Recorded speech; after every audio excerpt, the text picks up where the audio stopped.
ধর্ষণের অভিযোগে অভিযুক্ত শিক্ষক।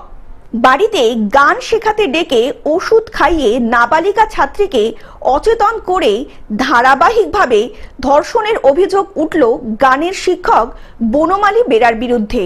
অভিযোগ, দাসপুরের অষ্টম শ্রেণীর এক ছাত্রীকে গান করাতে বাড়িতে ডেকে ওষুধ খাইয়ে লাগাতার পাশবিক অত্যাচার চালাতো গানের এই শিক্ষক। এই পাশবিক ঘটনায় সাথে ছিল পাড়ার মোড়ল জগদীশ জানার নামেও অভিযোগ দায়ের হয়েছে। অন্যদিকে ঘটনা জানাজানি হতেই বনমালীর ছেলে লাগাতার নাবালিকার বাবাকে ফোনে হুমকি দিচ্ছেন। ছেলের বাবার এই কীর্তি মানতে নারাজ ছেলে। অন্যদিকে বাবার এই কুকীর্তিতে বিন্দু মাত্র লজ্জা নেই ছেলের। অন্যদিকে অভিযোগ দায়ের হতেই গ্রেপ্তার করা হয়েছে সেই গানের শিক্ষককে। অন্যদিকে পুলিশের জেরায় বনমালী স্বীকার করেছে তার কৃতকর্মের কথা।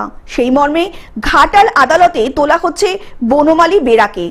তাহলে নিজের লাতনির সাথে এভাবে করতে পারলেন আপনি? আপনার নাম কি? নাম বনমালী বেরা। লজ্জা লাগেনি আপনার? একটা বাচ্চা মেয়ে, এখনো নাবালিকা সে।